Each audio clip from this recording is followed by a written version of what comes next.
Hello guys, good morning. Ngayon po ay mag-unbox tayo ng item. Galing po ng Temu yan. Ito nga po, tulad na sinabi ko, nakasahod na naman tayo ng YouTube. Kaya nag-order na naman ako para may remembrance ako sa aking sahod sa ating YouTube.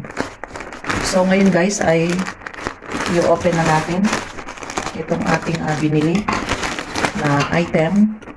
At ito po ay GNT ang nag-deliver. Ayan. So ito lahat guys yung ating binili. Mga gamit ng kusina. Ayan. Ito. Mag-ipon na tayo ng pang giveaway sa mga relatives. Bago umuwi ulit. Awa ng Diyos, makauwi na naman. Ayan. Ayan guys. Ito yung mga binili ko. Ito yung mga in-order ko sa Temu ngayon. Hindi ko alam kung ano yung mga yan. Bubuksan natin isa-isa. Ay marami pala ito. Ito ay sa baking. Pag nag-bake tayo ng mga dough. Ayan. Ayan.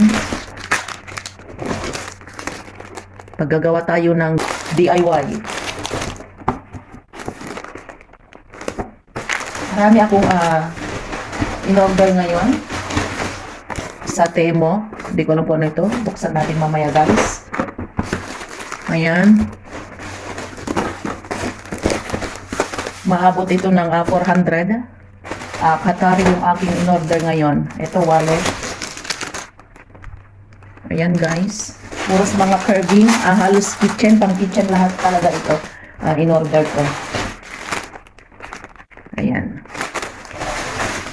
Curving and pang kitchen.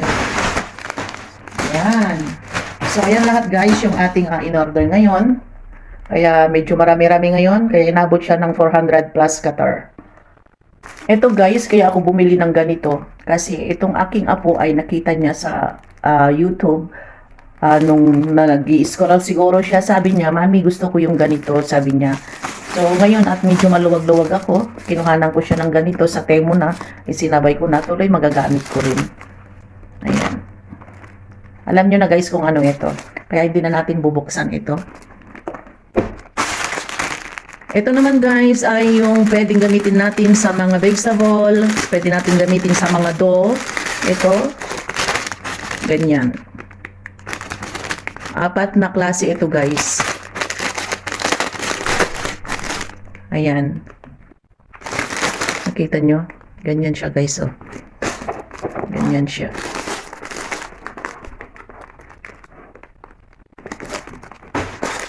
Bali 4 na piraso ito guys. Itong ating pangdo, pwedeng pang fruits sa mga malalaking prutas. Pero sa do talaga ito. Design, pang design natin sa mga dough. Ito naman guys ay wallet. Hindi na natin bubuksan para masyahan naman yung pagbibigyan natin. Ito ay, alam ko na ito. Huwag na natin buksan guys, personal. Ito naman ay yung plastic, kwan yan, pang DIY. Hindi ko pa kasi gagamitin guys, kaya wag muna natin buksan. Basta ito guys ay pang DIY.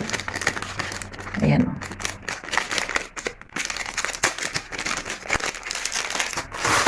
Ito naman ay belt.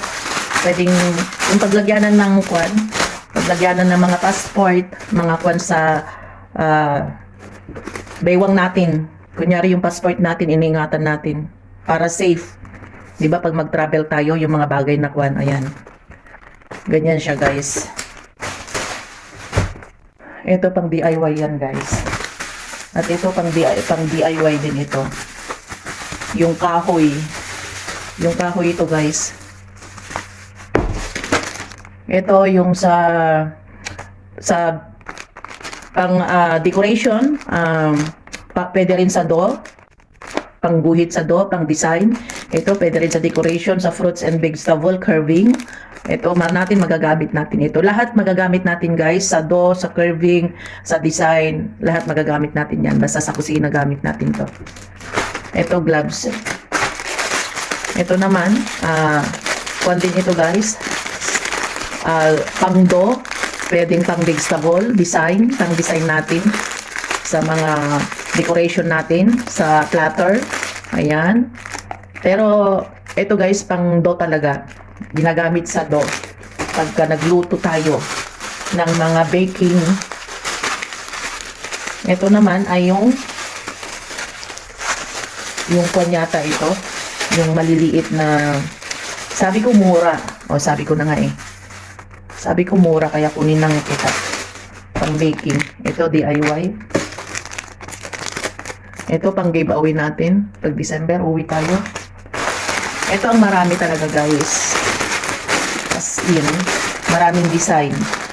Ito, pwede rin sa fixable. Lahat magagamit natin ito, guys. Pero ito ay pang dough talaga. Pag nagluto tayo ng mga patayer, ganon, pang design natin sa mga imamasa natin na harina.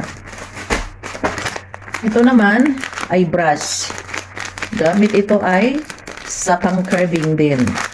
Ang dami ko nang biniling mga pang-curving pero hindi ko pa naumpisaan mag-curving kasi busy naman tayo sa work guys.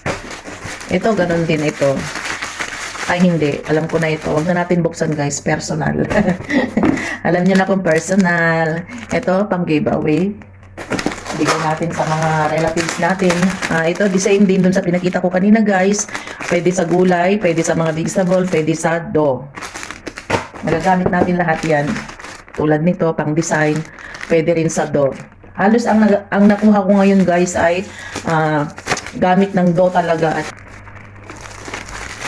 Di ba pag magluto tayo mag-bake tayo ng mga pagkain, yung mga magmamasa tayo, gusto natin may design yung mga patayer natin, pwede natin gamitin yan.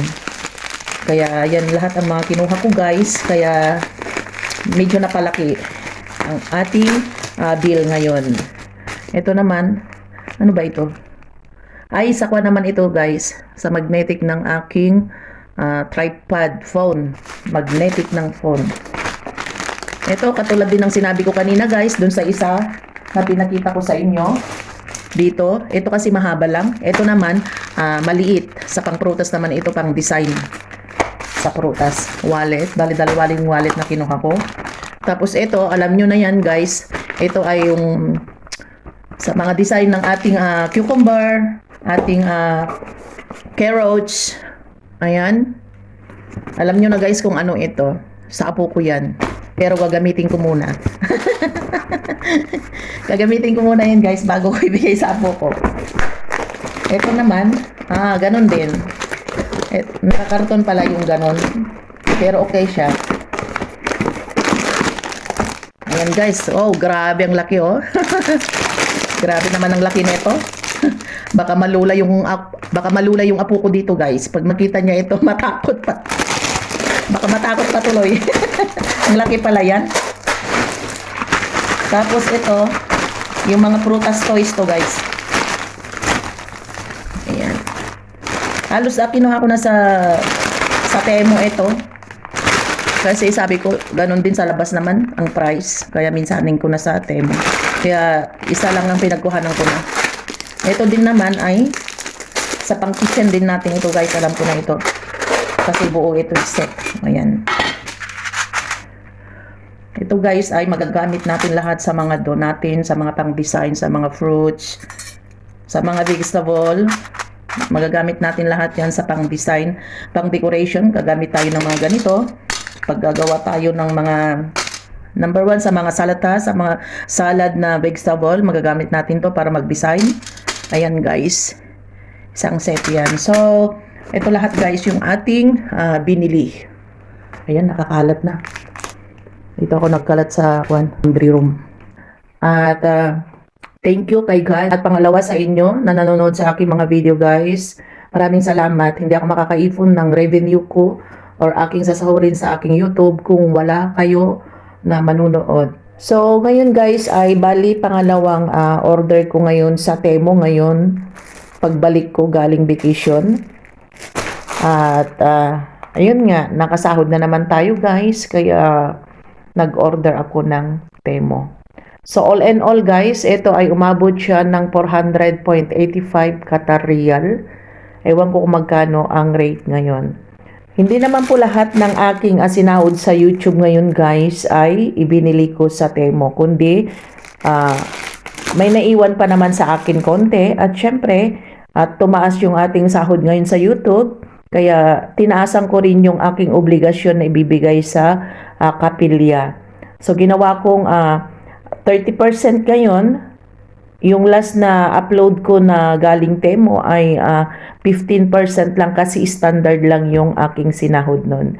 Ngayon at medyo tumaas ng konti kaya ginawa kong 30% yung ibibigay ko sa kapilya. So ayan guys, maraming salamat sa inyo.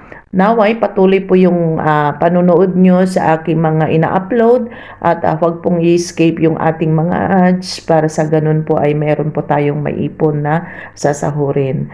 So maraming salamat po sa inyo. Ayan guys, God bless ang bawat isa sa atin. Palike and share na lang po yung ating video. So ingat po tayo palagi. Bye bye guys.